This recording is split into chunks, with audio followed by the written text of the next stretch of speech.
Okay, welcome back into Tunes Brothers. I am Rob. That is Scott. That is Darren. At least that's the order on my screen. We are continuing down the highway to hell. So with that, Scott, what do we got rolling? All right. Since Oh, wait, whoa. I have something I need to address. I enjoy the hell out of our commenters, especially our loyal and just super chatty commenters. Lewis comes to mind, and Happy Macharicho, is that how you say it?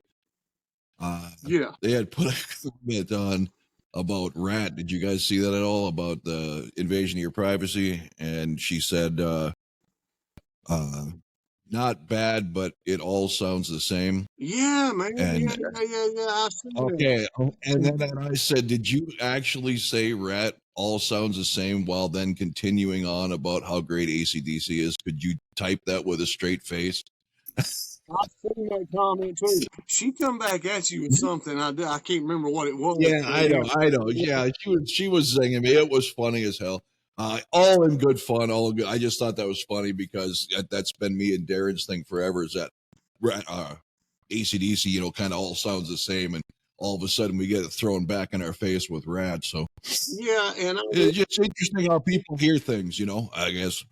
and I will say this. Yeah, it sometimes does sound the same, but in the way to say it, when a band you got like AC/DC, it's the formula.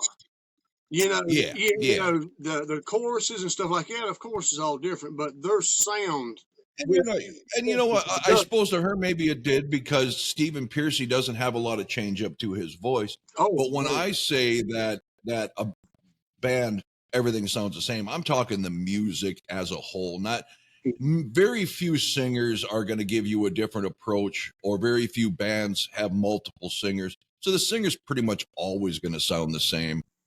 But the music is what I was talking about. But apparently she thought Rat's music, at least on that album, all sounded the same. So, hey, whatever. Hey, I just had a epiphany. Instead of, now look, you guys might agree with this, you might not, but I do. The AC/DC tour, they got Fuckhead to replace Brian on. Oh, yeah. Stephen Pearcy. Could you imagine? I would have loved to. Oh, yeah. I would have went to that now.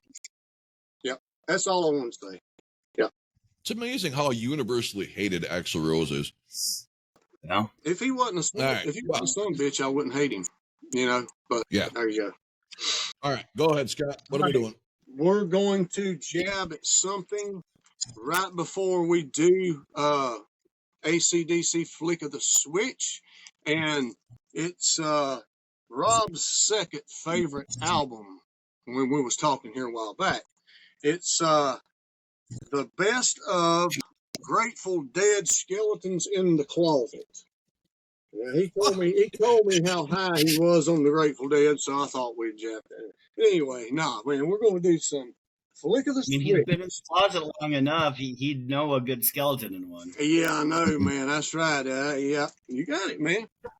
Hey, Flick of the Switch. We're going to blow you sky high. Ain't just holding on to the power switch, and for good reason for this album. And my adventure, my little whatever here before we get started, when I was listening to it, I'm like, I don't know about this one. I don't know if it's going to be too heavy for them, or is it going to be too much for them. I was in the middle of the road. I'm thinking they might like some of these songs. They might not like some of these songs. So, yeah, it's a high-powered, it's the metal album by AC/DC, pretty much. I mean, it follows Back in Black and For Those About to Rock, and you're trying to top something like that, and there's no way in hell you can, but you're trying to. But anyway, we're going to rank the songs, guys, our least favorite to favorite, and it is one of my most listened to AC/DC albums. This one's good when you're doing anything outside and you need to get it done quick, or you're working out or doing anything like that. This is a good album for that, man. What did you say? Trying to instigate a turd. No, did you say working out? What is that? Well, It's that used to be something I've done 30 years ago. I just attempt it now. It's an attempt to do things like it. Yeah, but you're talking to somebody who, like Darren said, my workout is lifting a cheeseburger. Hey, and there's nothing wrong with that. I love lifting them too, man. I just try, and stuff like this is what gives me the adrenaline and the juice to do it. Literally, yeah. So, you guys give me a take, and then we'll roll. Darren, your overall take on Flick of the Switch. Hey, Cal. And this time, don't go right into listing your tracks afterwards, because I have my take. He didn't know, man. He didn't know. Somebody give you praise for that. Lewis called you out on that. Yeah. Tired of listening to you talk, so I mean, I had to words in edgewise. No, so overall, I mean, I know that they had taken a short break between this album and the predecessor, Back in Black. They also ditched Mutt Lange and produced the album themselves. And I'd say that overall, this doesn't have any Mistress for Christmas on it. So it, thank God. Yeah. So, I mean, overall, I think the album's pretty solid. It has more of a raw sound to it, not overproduced, right? That being said, there wasn't any song on here that I was thoroughly disgusted by, but there are some that I just don't like as much. So that's my overall opinion. Thank you, because this is a raw album. There's no surprises on here. It's a straightforward, kick your ass rock metal album. You're right. It is standard. Yeah. Yeah. No New York City crap on this one. Oh. Darren, Rob, tell him, Darren, if he would just shut the front door, because it's freaking burning up in this damn house. Which one? Hey, look at that handsome young man. Are you talking to me? That's what I used to. Everybody, that's what I used to look like before I got fat and old. Is that you back in the day, man?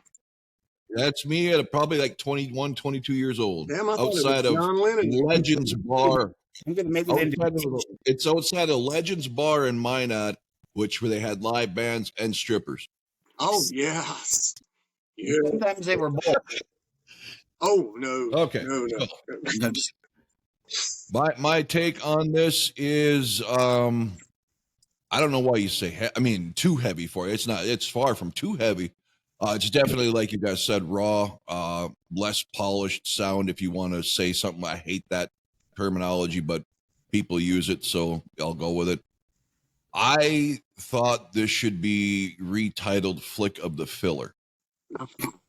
That's not a bad. I mean, it could be taken bad, but I'm not saying there's only 2 songs on here that I can't stand. Okay. The rest, okay. There's one song on here that I absolutely fucking love, and going into this, I'd never heard one song off this album, not even the title track. So this was all new to me again. It just seems like a lot of filler. And by that, in my definition, I mean, nothing stands out. There's nothing that's got that something special. It's just all good rock music, with the exception of the 2 tracks. This one, however, you two got a lot of splaining to do if you don't point out many, many songs on here with heavy repetition. Oh, yeah, and I'm going to say this before we get started. You're in the majority with that, bro. This album is there's no attention. I couldn't tell you the last time they played anything off of this album. The singles were Guns for Hire and Flick of the Switch. They might have had a third one, which would have been Nervous Shakedown, but I can't remember for sure. And this album never gets a bit of credibility. The very first concert I ever seen in my life, right here. Okay. And yeah, man, and you hardly ever hear people talking about it, dude. This was the burnout phase that I was telling you about when After Bond died, they done Back in Black, For Those About to Rock. 3 years in a row, they kept themselves going just on purpose. And their sister said that after this album, they were fried in the studio with Fly on the Wall. They would just walk out and tell them to finish it, man. Fuck it. You know, so on the road, in the studio. Who does that remind you of? All right. Yeah, right. No shit. Well, everybody goes through it, man. No matter what the circumstance is, everybody hits that burnout somewhere, even us regular folks in our regular jobs. So, yep. All right, Scott, this is your deal. You go ahead and start her off. I'm going to. And if you want to say anything about this album, it is a hardcore AC/DC fan album, pretty much only, like an elder for the Kiss fans. It really, yeah, that would be the formula this album follows. All right. Okay. Number 10, we got a 10 tracker. All right. And it's not, and I will say there's nothing on here that I hate. I like all these songs. I just got them in order to how I dislike them to like them. Bedlam in Belgium is my least favorite song on here. And you're right. There's a lot of repetition. A lot of it is, I ain't crazy about like this one. And a lot of it doesn't bother me, just like all other repetitions and with other bands and stuff. It's a good song. And I went my whole life, and I've looked it up here a while back, like Night of the Long Knives. We had to, Darren checked that out for us. I found out what it was, but I done forgot. I went my whole life wondering what the hell they sing about. What happened in Belgium? So, I don't know if it was an experience or what. Number 10. Okay, Darren. My number 10 is the very bluesy song, something that Rob has never done, and that's Get Deep in the Hole.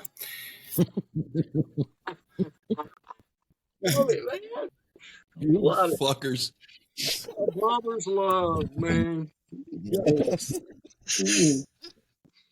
Like it's overly bluesy. I mean, and I don't mind. I mean, I know Rob doesn't care for blues rock. There are some songs and some bands that are in more of that style that I do enjoy, but this song just didn't do it for me. Too deep. Okay. Gotcha.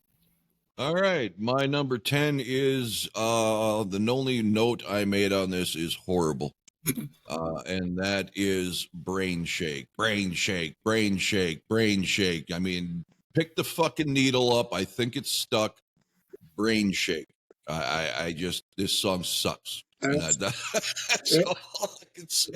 There was 2 I picked for you that I figured you wouldn't like, and that's one of them. That's one of them. Yep. Okay. Number 9 for me. And I love the blues. Y'all know that. In rock, metal, whatever.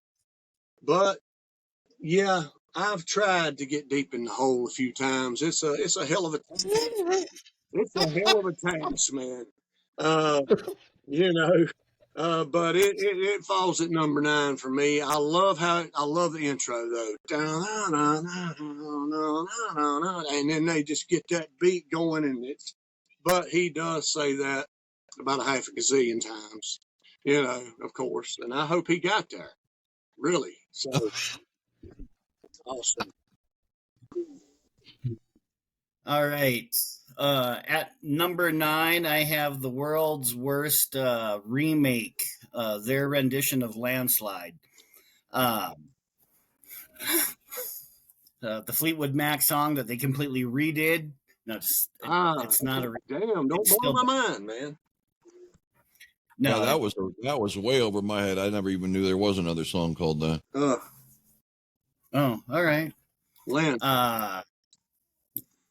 No, anyway, that was the 5th track, and my notes on here is this is the most up-tempo song to that point. I felt that the first 4 tracks were pretty damn slow for AC/DC. It kind of shocked me. Not saying that they're necessarily bad songs, but I just felt that they were slow for what I figured AC/DC would have. So, but even though it was more up tempo, I didn't care for it. Okay. All right. Well, my number 9, you both hit on. I think it was Scott's number 9 too. So that would mean the old fucking bells do, right? Deep in the Hole. Again, terrible song, terrible repetition in the chorus. And does he have to hold the word deep out like he's taking a shit anymore? I mean, it's horrible. That's it. Everybody, AC/DC lovers, I'm done. This is my only 2 that I just fucking hate. So there you go. I missed that one. Okay. All right. But the blues, I figured it might be not far behind. That didn't bother me. That never even came into the equation. Okay. Son of a bitch. Okay, everybody. I started echoing. I'm going to stop this and restart it. Okay, back in minor technical difficulties, and Scott, pick her back up. You were doing number 8, you said? Number 8, yeah, because we all got out of the hole. I noticed that. So we are, it wasn't a fuzzy one either. But anyway, hey, man, your wife ain't there, is she? She's sleeping. Oh, God, I guess. I forget about her, man. Being there with you. Dude, she swears more than I do. Okay. What about your kid and your wife, man? The wife is here. The kid had been in her bedroom singing her heart out, but now she's out here sitting on her phone. Yeah. You're okay. Yeah. Okay. She drives with me before. All right. I got you. All right. Number 8 for me is just badass. The 2 at the bottom, like you guys, well, I don't know how many Darren has, but I know Rob said 2. Those are the weaker tracks for me. The rest of this, I was telling Darren before we, got through our technical stuff there, that these were really, really tough for me, these 8. And it's the Badlands, man. That riff is just really insane, bro. Oh, wow. Okay. Man, just na-na-na-na-na-na-na, and just that freaking, I love it. There's nothing here up that I can. Oh, I thought you were crapping on it. I was like, what? No. I love Badlands, man. It is freaking just that, what I was calling heavy punch, kick your ass tight. It's freaking. Yeah. There you go. Number 8, Badlands. Okay. All right, we'll ring the bell. Because Badlands is also my song.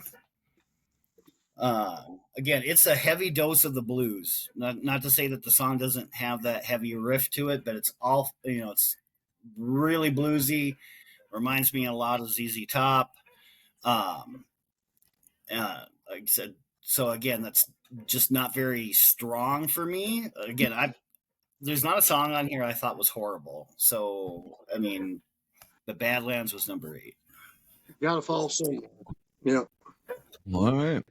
My number 8, I believe Darren touched on this, Landslide. I just, on a few of these, all I wrote here is just filler. I mean, they're all decent songs. It's just, again, they just lack that something special, almost that something that separates it from anything else on the album. So that's where Landslide falls for me. That's the one that I picked that that one in Brain Shake I figured was going to be. I wasn't too far. Brain Shake. I wasn't too far. Yeah. All right, number 7, and this one is I think it's a go-to song on when they started this tour. I do believe they played it when I went and seen them. And they played it, I think, for a little while. This was a standout for the fans favorite. It's a shakedown. Nervous shakedown. I mean, you just freaking, there you go with the tempo, man, you was talking about. Just freaking, man. Talking about getting busted by the cops and all this stuff, man. Dude, what a great song. I've always loved this song. It used to be higher on my list on here, but I did wear this song out for a long time. And it's still one of my favorites. All these 8 are. like I said, it's pick and choose for me. It was very tough. So Nervous Shakedown, as much as I love it, it winds up number 7 today. Okay. Well, ring that bell one more time, because Nervous Shakedown number 7. I think this is definitely a mid-tempo groove. I think Brian has more melodic singing on this one. Catchy chorus, good hook. Like you said, overall, it's a strong song. Just fell at number 7 for me. Oh, you guys are on the same Braden wavelength for this one. Number 7 for me is This House Is on Fire. Again, a decent song, but just kind of generic for AC/DC. It's just, I don't know what the deal is. It seems like Angus is missing his killer intros and grooves through most of this album, or Malcolm, whoever's responsible, for writing that stuff. There's just not a lot of that Hell's Bells intro type guitar. And usually there's 2 or 3 somewhere on the album, but I just don't hear it on this album. All right, fair enough.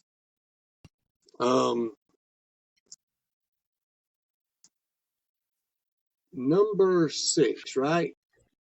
Yes, sir. Yeah. You guys have already, one of you has, I think. Correct me if I'm wrong, both of you may have. Killer intro, man. High tempo, high speed, landslide, bro. Yes. We both did. This will get you ready to go on to the football field right here, man. It's the story of the Satan rock and roll. I don't know where that came from. If he's telling a story there, that always got me, but, yeah, man, very fast paced, just tight drummer, man. He is beating. This is the first album with Simon Wright, drummer, man. And if anybody gets a shitty deal out of everybody that's in that band, that's the guy that gets the shitty deal. How many albums was he there for? He comes on this album. He used his, he's there for this one, Fly on the Wall, Who Made Who, and Blow Up Your Video. And their brother, I think, Malcolm and Angus's brother, they were trying to figure out, look, they're in the 80s, man. Even though they're still strong, they're still selling out everywhere. Their albums is not selling like a lot of the hair bands are, Def Leppard and Bon Jovi and stuff like that. Okay, they're trying to figure out what the problem is. Well, look, dude, it's a different time and phase. And the brother told them this. Now, y'all correct me if I'm wrong, because he's my favorite drummer they've ever had, is Simon. I mean, I love Phil, but he's no action drummer. He told them, get another drummer. Now, I don't know the reason behind that. That's when they got Slade, ain't that his name, for Razor's Edge, the bald-headed guy? To me, yeah. Simon buries Slade. I mean, literally, listen to the albums that he's on, man. It's just when the 90s come in, the 80s is about gone and a new phase takes over. He comes in after For Those About to Rock, bro, and Back in Black. And then he gets dumped before Razor's Edge. Okay. There you go. All right. Damn it, Kyle. Right. Shit out of you. Number 6 for me is the same song that Rob just touched on. This House Is on Fire. This was the second track on the album. Again, I think the album started off pretty slow with more slow tempoed songs. I think it's still a pretty classic AC/DC formula song, right? Let's see. I think with a little bit more polish, I think this song could have been one of those classic anthem type songs for AC/DC. I just think this one may have just been, I think when they had rushed or whenever they had gone into the studio with this wanting to be like unpolished, underproduced or whatever, I think if they would have taken a little bit more time, worked on these songs a little bit more, I think they could have had some really big ones here. What year was this album, Scott? This was 1983, bro. This was, Okay. yeah. Let's see. Here we go. Is this it? Can you, if y'all can hear it? Yeah. It's like he's not standing next to the mic when he says that. And then all of a sudden he comes in. Yeah. And look, I can understand why MTV didn't. I can't, but I can. The videos, man, they do like 4 videos for this album. But you know where they're Really? doing them? Boy, I think you are so right, because I spent my childhood and teen years watching MTV.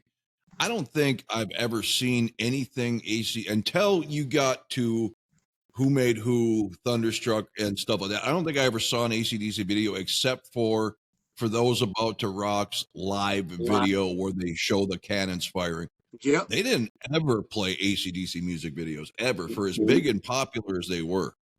I mean, I didn't watch as much MTV as you did, but I still remember the one with the bagpipes, right? I mean, Really? Long way to the top. I love that song. So very rare.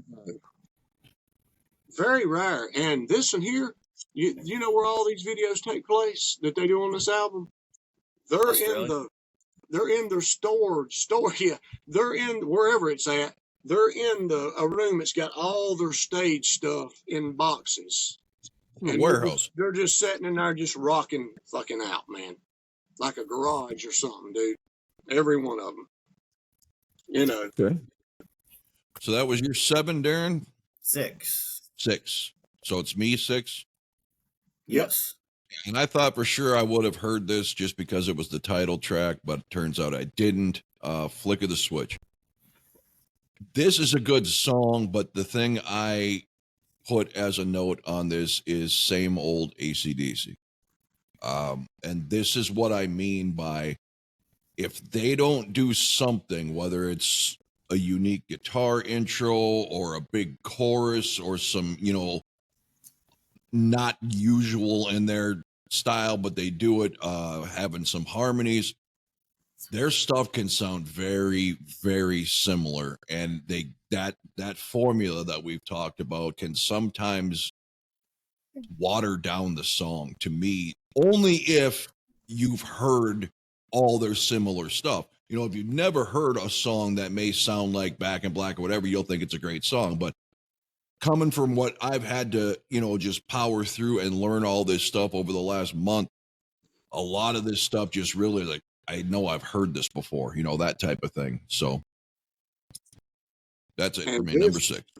And this is the phased album of that too, man. There's a lot of similarities on this album. A lot. And this was the burn out phase too. This going into Fly on the Wall.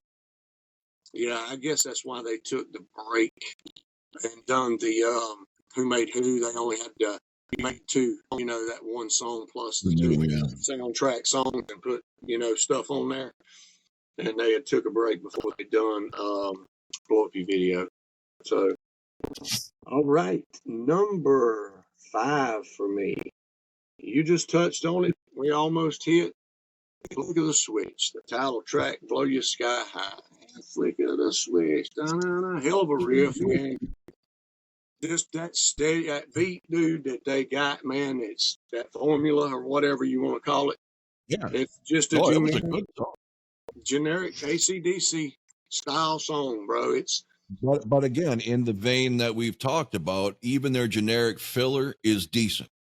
I'll have to coming away from all of this. Like I said, it definitely hasn't skyrocketed AC/DC into my top 20 bands or anything, but it's definitely given me a new respect that no matter what, it's hard for this band to put out shit.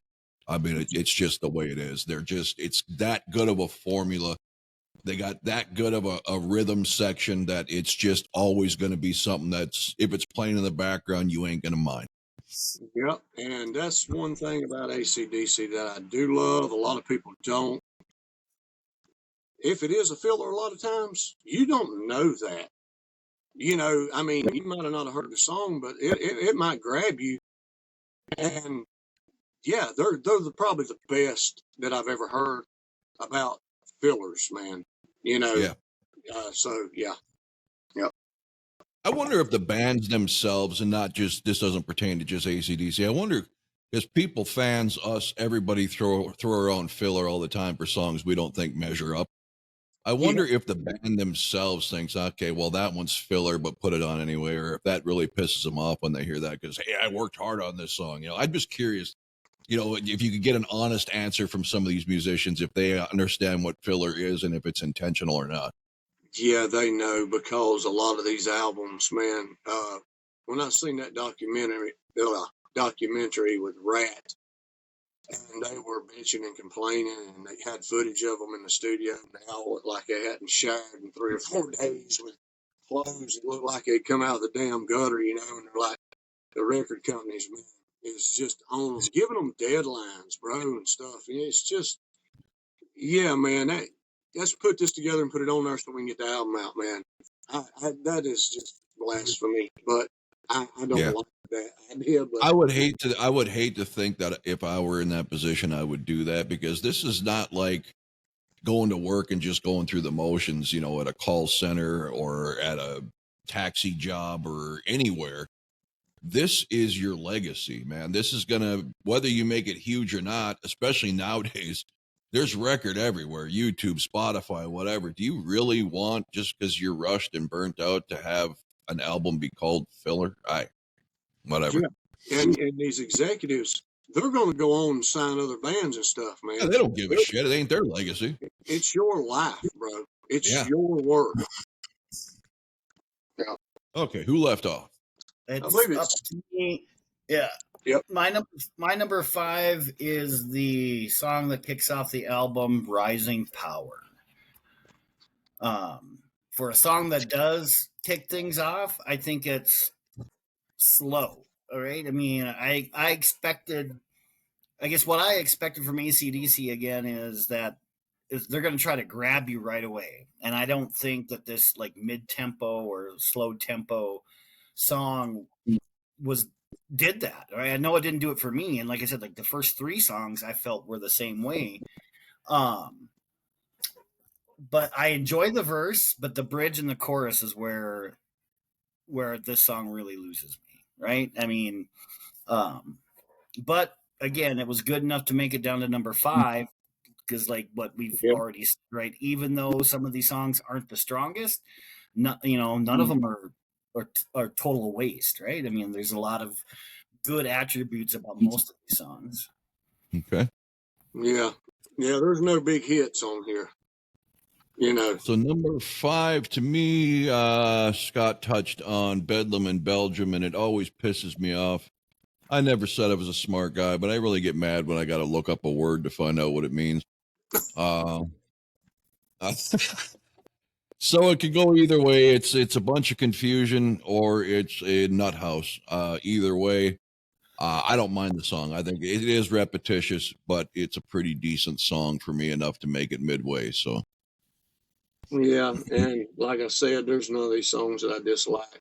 So yeah, it could be anywhere.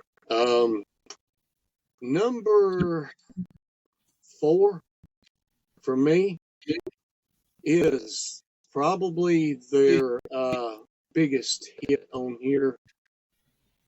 That would be Guns for Fire. Shoot. That's your number. Desire. What number are we on? 4. Number 4. Okay. It starts off with that was a big hit. Well, it wasn't a big hit, but it was their first single, if I'm not mistaken. Okay. Now, Okay. it's been a long time since I've done work on this album, but Right. this is the one that they go to on this album when they did go to for a certain amount of time. Guns for Hire, Shoot You in Desire, Got Guns for... Yeah, fucking fantastic. Mid-tempo, freaking just a powerhouse song, man. Yeah. All right. Number 4 for me, this is, you guys have already touched on it, but Flick of the Switch.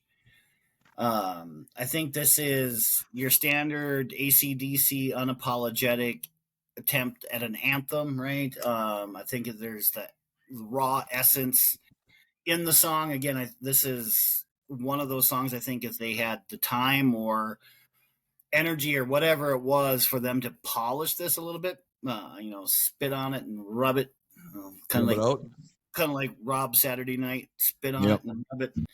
I think this could have been a much better song. This is Kiss is Hotter Than Hell. They just come off of For Those About to Rock, probably the most clear, high octane, just polished damn death album, even more than Back in Black. And then they come to this. This is gritty. This is dirty. This is fuck you. If this is who we are right now. So fuck that. You're right, man. You guys got it. I mean, you guys hit it, man. All right, number 4 for me. Right on there with Scott, Guns for Hire. This is a really decent song. Again, I think Darren keeps, like this album, repeating himself, and correctly, that if they would have spent a little more time, like Flick of the Switch, if that would have had a bigger chorus, I think would have been a much better song. A lot of these songs are just, like I said to start, just missing that something. And maybe it is like Scott said, they were rushed, they were burnt out, whatever. But you can definitely tell. I mean, you got two basic outsiders in me and Darren, and we picked up on it right away. There's just something missing about this album. And it could have even been Mutt Lange, right? I mean, Mutt was there for the previous couple of albums, and for them deciding to go and do it themselves, right? They produced it themselves. They didn't have Mutt. So I think without maybe that little extra direction, that may have wound up kind of, again, tanking the album, so to speak, from a popularity amongst the masses. I know from what I had read, amongst the true AC/DC fans, there's still a lot of them that enjoy this album, much more than the fanfare that it received. But whatever it was, it was missing something. Okay, that's number. That's number. That was 4. 4, yeah, okay. And it's funny, it's funny y'all say that, man, because it is that way, man. This is an album that I guess they said, you know what, we have busted our ass. I think they've had Mutt Lange from Highway to Hell, Back in Black, and For Those About to Rock. They probably just said, you know what, we're not going through that again, but damn, it couldn't have been too bad. And I mean, I know he's a legend, with hair bands, but the way you're describing him would then mean he's basically Bob Ezrin of the 70s, where he works your ass to the bone. And again, in Revenge, to where he damn near broke Bruce's fingers making him play some of them solos. I mean, sometimes a producer can push too hard, but without it, you get this, you get Monster, you get these albums that the bands think they're good enough to produce themselves. And without that outside ear saying, this sounds good to you, but you're losing track of who you were, sometimes you need that. Yeah, and I agree. I wish they would have got, Paul would have got them to produce Sonic Boom and Monster. I don't give a damn who produced it. But, no, you know damn well if Monster was produced by any producer, it would have been a better album. And I mean any producer. I had to say so. Yeah, man. Paul is not a producer. He may be a gifted songwriter, singer, whatever, but he is not a producer. And see, I don't buy that he done Animalized by himself, because no fucking way. No way. I'm for one a love production. Yeah. Dude. So yeah. All right. Anyway. We'll get out there and on the damn costumes here in a minute if you ain't careful. So yeah. But anyway, number 3. So it's number 3, yeah. Number 3 for me. I think both of you guys have touched on it. I know Rob has. Brain Shake. Yeah. Oh God, I love this freaking song, man. Really? Yes, man. This is one. This one, right? Yeah, I do. I love the hell out of this song, man. This is the out of the norm for this album. This one, this is just, they just don't stop, man. Just, and then he's singing faster. That's the reason I knew you probably wouldn't like this one or Land Flat. It's high octane, and there's a lot going on. It's a busy song, but it fits for me. It don't lose its rhythm. And yeah, you can get jacked up listening to this song right here, man. Whatever he's saying. I can't say it. Landslide. No, what the hell? That's Landslide. But no, Brain Shake's my number 3, not Landslide. Yes, I love that song. It's just a good song to me. I've always liked it. And let me interject something here, because Lewis has brought this up several times in the comments, not trying to, dog on us, but he wants us to know that when Scott plays his music in the background, you can't hear it. I understand what he's doing is getting a fresh reference in his head while he's talking about said song. And I would do the same damn thing, but I'm too fucking lazy. I'm not going to do it. I was telling Darren a while ago, there's something going on there. It's not grabbing. And another thing, I've wrote in the comments a couple times, man. I saw that today.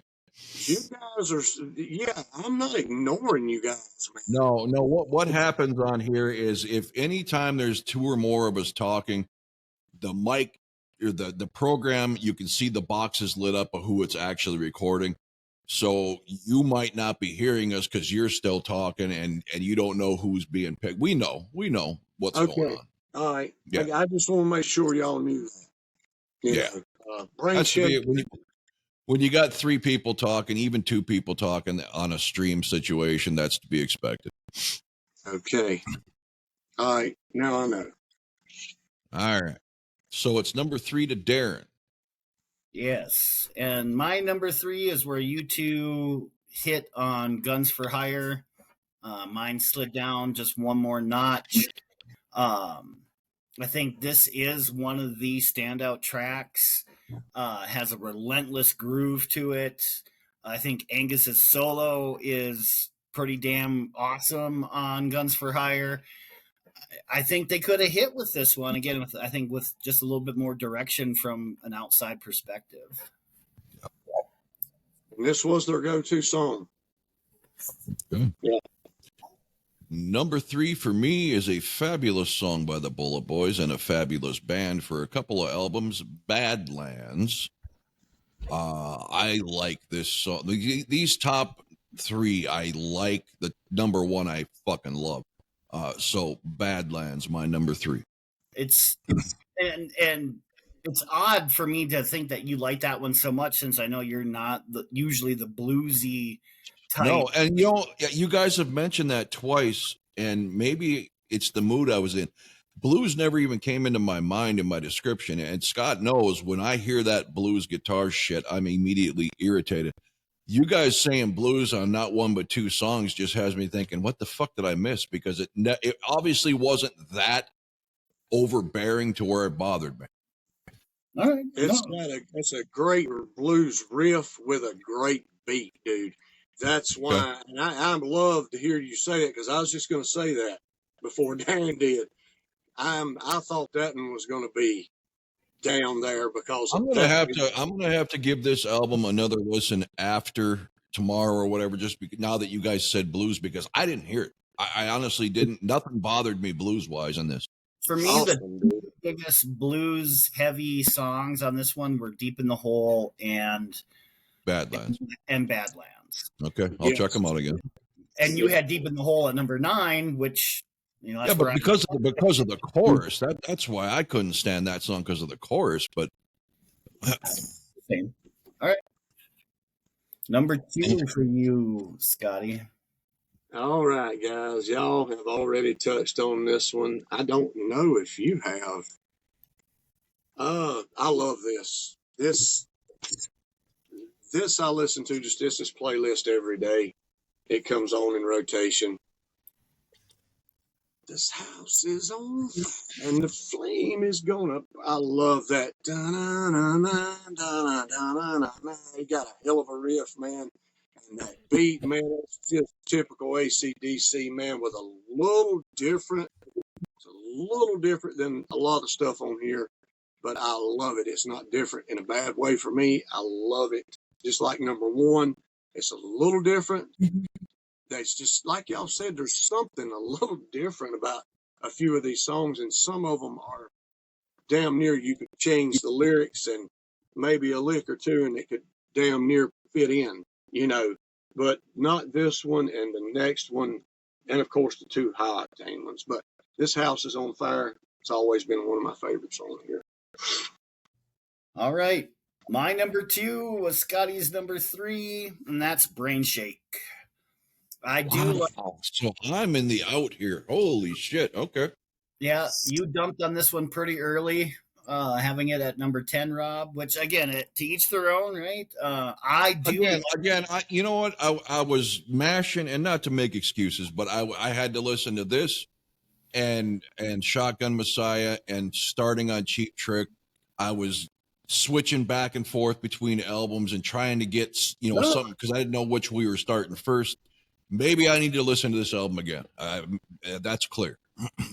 But for me, like I know I've mentioned it before on other songs here, but I think the underproduced sound on this song actually is in its favor, and I think it's a killer closer. Right? I mean, this is the last song on the album, and I think it's a freaking killer. This should have been something that they started the album with, like I said, because the first 3 songs kind of like lulled me, right? I think if they would have come out with something that stomped like this one, it would have been better off. That's another thing I always wondered about, because I am a huge, huge fan of a new band called Smoking Snakes. And, I'm in contact, text, and Facebook chatting with an email with these guys all the time, because I do reactions for their music on my other channel. And my favorite fucking song, I've told them, is like their Rock and Roll All Night. You got another thing coming. And they fucking wouldn't do it. Because bands nowadays, they put videos out all the fucking time. Just self-produce shit, whatever. And they put like 5 out and they still weren't. Guys, where's my fucking song? And then sure enough, they did it this last time, and it's awesome. And it ends the album. And I always thought that's brilliant. But I don't think that was part of the formula in the 80s. I think even the 70s, come side 2 with vinyl was where you put your throwaway crap. And in the 80s, same thing with CDs or cassettes or whatever. And I always thought every song should matter, just like I think outros matter. It drives me nuts how, especially in the 70s, 99% of all songs just fade out. And that's why I like the Winger 7 album so much, because almost every one of those songs had a distinguishing ending. And I think the album should be that way too. I don't think you should blow your wad on the first 2 or 3 songs. Now, I understand Darren saying it should grab you right away. Right. But you should end big too. It shouldn't be a foregone conclusion that your worst song is going to be at the fucking end. No, I'm not saying that they should have. I'm just like, again, for me, my formula, right, would be you got to grab their attention to start it off. Doesn't mean that you want to blow your wad within the first 5 seconds. No, you want to end strong. So I just felt that that would have been better at the beginning, and then maybe something like Guns for Hire at the end. I don't know. Like I said, there are some other stronger songs on here, but and me and Scott have talked about this with Kiss, right? With ending with On the Eighth Day. And we both think, what a perfect fucking end to that epic fucking album. But did Kiss see it that way? Because I've never heard Paul or Gene ever talk about that song, ever. Did they think this is a piece of shit and it just is going to be the last track on the album? Or did they realize this song sums up the whole album and puts it at the end? I'd like to think they were that smart. Right. But I'd like to think that it would have been that they would have been sitting there and said, this is the perfect end. Because I agree. Because that I think that is the logical song. I don't think they just decided to slot that in at the end. I think there had been a lot of forethought into that. Okay. There's one band. So, what's that? There's one band that has done that on one album that I know of. And they just put the 3 songs at the very end of it, just that are shit, at the last 3 songs, man. And we just done that band. Invasion of Your Privacy. Those last 3 songs are something that just come out of the freaking wall, bro. I'll give you 2 of them. I am not budging on You Should Know by now. Okay. All right. I got you. I had that number 3. I don't think that one was a horrible one, right? I mean, I had Dangerous But Worth the Risk. Pretty. No. Scott did. Scott hated You Should Know by now. I'm saying I also like that song. So I think that does. I mean, like you said, that I think deserves more praise. I mean, I had. Well, where's number? Yeah. So I had 8 and 10. I had 8 and 10 pretty, got me on the line, and Dangerous But Worth the Risk. Those were both of those 2 were pretty much throwaways. If you had to see. But you should know by now. You should know by now. I know, Scott. I'm just fucking with you. Yeah. No. Okay. All right, who left off where? You guys got to start reeling me in because I sidetrack us way too fucking much. There's something I noticed about this album, and one of you guys said something about it a while ago. There's no real anthem on this album. There's no anthems on this album that I noticed there. So I think it's my number 1. Y'all have done your number 2s, right? No, I have not. Well, then, if you haven't, Darren just done. Darren, did you do your number 2? Yeah, Brain Shake. Yeah. Okay. It's on you, so my number 2, I think Scott talked about earlier. This is a good fucking song, Nervous Shakedown. This is a heavy, fast song on an album that was lacking that kind of energy. So yeah, that stood out to me right away. That's a fan favorite there. So yeah, that one and Guns for Hire. All right, number 1 to me, and it's been number 1 probably for a long time. It's in rotation on my playlist every day too. It pops up, man. I love it. The drums are a little different on this one, but it's steady. And like Darren said, it's not the strongest song on the album to lead off with. Rising Power, man. That is the chorus. I love how that song is put together, man. It's all the way through. And the chorus, man, Brian's voice on this freaking album, dude, it's high octane, dude. I mean, he is out there. That's another thing I was worried about, especially with you, Rob. But Rising Power, man, it leads off the album. I love it. I always have, and it's always been one of my favorites on here. So, all right. Darren, number 1. My number 1 song, Scott shit on this one pretty early. I think Bedlam in Belgium is the most AC/DC-like song on this fucking album. It has the whole formula, the tempo, the overall feeling to the song. I think this is classic AC/DC. And of course, you knew what Bedlam meant before this, right? Yes, I did. Yeah, you fucking book nerd. Yeah. You.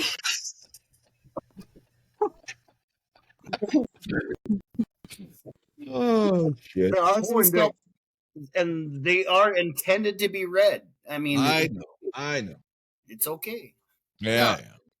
I thought that was a tremendous song, and like I said, my number 1 was shit on by Scott, and my number 2 was shit on by Rob. And it was like, I can't believe both of you had those 2 songs respectively at the number 10. I thought those were the 2 best songs on the fucking album. Brain Shake and Bedlam in Belgium. But oh well. And that's fine, man, because look, this was for not to be such a AC/DC standout album. This was tough as shit for me, man. I mean, these songs, I like all these songs, man.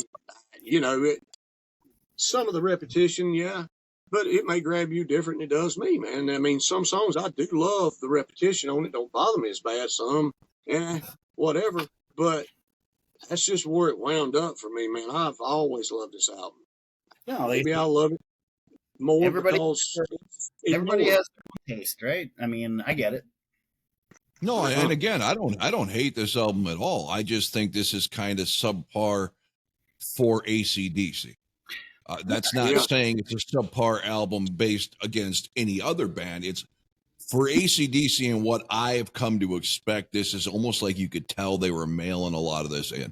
Yeah, and I definitely agree with that. Like you said, overall, it's not their strongest album. Like there's no junk. I wouldn't even go as far as saying any of these were really filler. I got to listen to Brain Shake again because I put Horrible right behind that title. So I've got to listen to it again since you guys think so highly of it. Maybe I just didn't give it enough attention.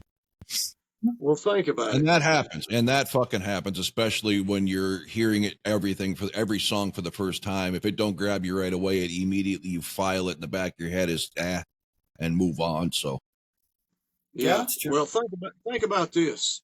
They're just coming off a Highway to Hell, Back in Black, and For Those About to Rock. How the fuck are you going to top that, dude? That's just you can't. No, I agree. It's tough, and like you said, burnout is something that usually strikes everybody, right? And I get it. Like I said, I'm not faulting them, but I guess I will say if you're going to put something out, you should be putting your best effort into it, right? I mean, yeah, and we don't know that they weren't. Maybe they just were out of ideas. I mean, if you look at Def Leppard, Pyromania, Hysteria, and Adrenalize, they have not been the same band since because they shot their fucking creative wad on 3 fucking straight albums. Bon Jovi was Slippery When Wet into fucking New Jersey. Never the same again.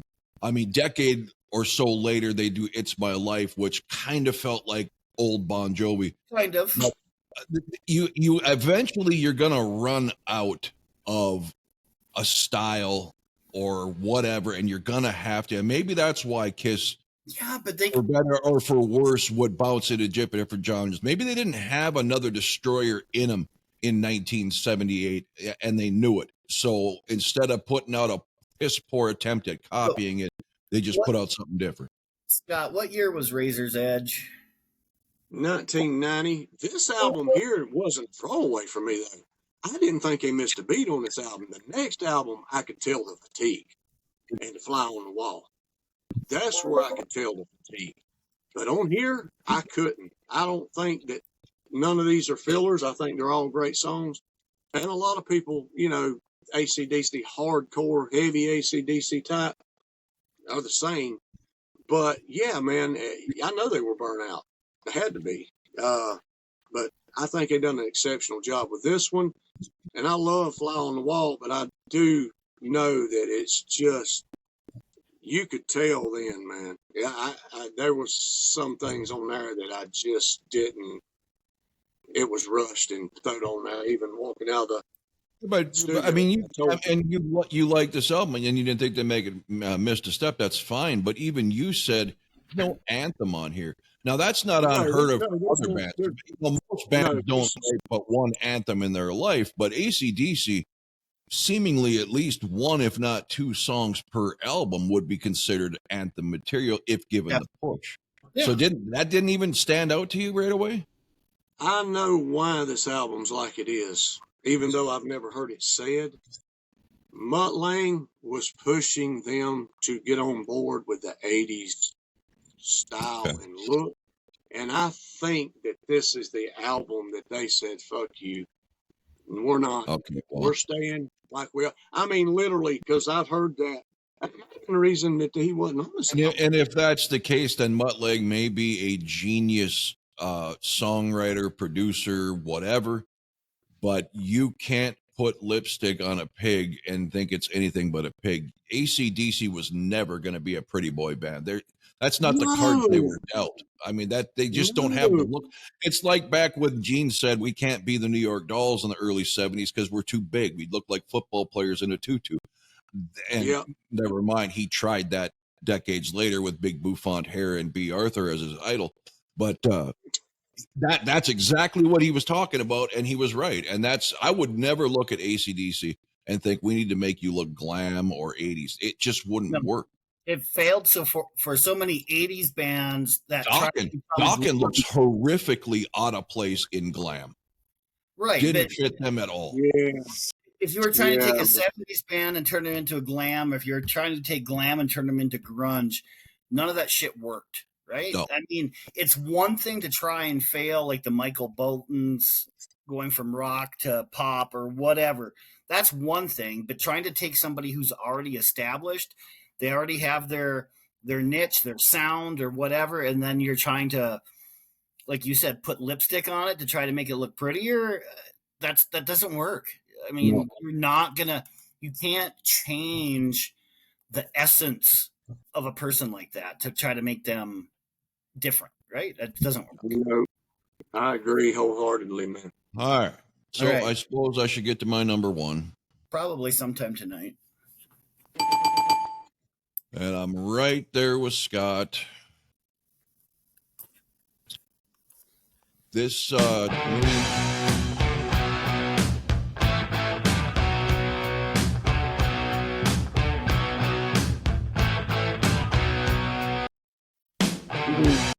that is the most un-AC/DC riff, and yet probably the strongest rhythm riff I've heard this band ever have a song open with. That fucker hooked me by the second bar of, I didn't even need to hear the fucking vocals. I knew this was going to be my favorite song. That reminds me, and not to be braggadocious on myself or give myself any kind of credit I don't deserve, but that's the kind of stuff, if I'd be sitting in the basement back in the day, I'd hit the drum machine. That's the kind of riff I would play all the time, because it addicted. I addicted myself with it. Simple, and yet it just fucking, I mean, it's just so, and they carry it through the whole song, through the verse, through the chorus, and it's so fucking brilliant because it is so catchy. I put decent chorus. Yeah, it could have been stronger. I definitely get where Darren's coming from with the don't lead off the album with this. I get that. But from the minute I heard that fucking riff, I was fucking hooked. That instantly got pushed to the side. I listened to that song maybe 7 or 8 times. It's on my Spotify playlist.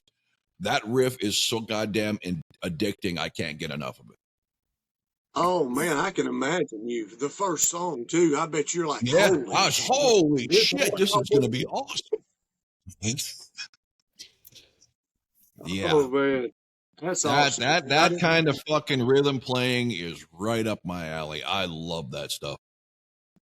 I did not know coming into this one, dude. I just didn't know, and it's been interesting from everybody on this one, man. Because it's that album. Yeah, I didn't know how this was going to go. I mean, obviously, I know Scott's probably going to like an AC/DC album. Darren, I have no idea how to judge on this because neither one of us being a fan in the day, I don't know where he's fallen in the past, couple decades. I didn't know who was going to receive this how, so this was interesting. Flick of the switch, man.